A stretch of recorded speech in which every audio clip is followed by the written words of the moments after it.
ဘလောက်ပဲဟဲ့ရှိဝါဒနာပါပါဟဲ့ရှိရတာကြိုက်ဟဲ့မရှိချင်တဲ့နေ့ဆိုတာရှိတယ်ရှင်အဲ့လိုနေကြရင်အမျိုးသားကပြောတယ်ထင်လေနေမရှိလေးရတယ်နေမရှိလေးစားရတယ်ဆိုလို့တစ်ခါတလေရှင်းမိထင်လား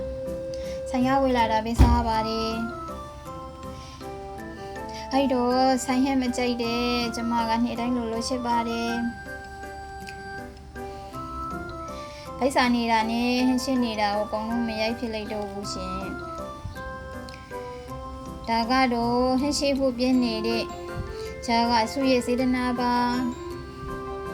စက်သားရှင်နဲ့စားဖို့တခုပွင့်နဲ့ငပြောဖူးကိုတုတ်ပါတယ်ပြီးတော့ဘူးဒီဟဲ့ရေလေးလောက်ထားပါသေးတယ်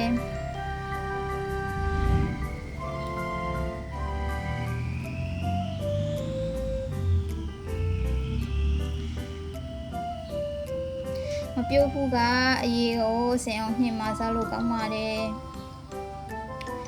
ဒါကတော့စုမိမေတင်ထားတဲ့စားကောင်းလုံးလို့ထက်ကဆက်ရှင်နေတဲ့စက်သား၈ပါးစက်သားလုံး၈ပါးစားလို့အရန်ကောင်းပါတယ်ရှင်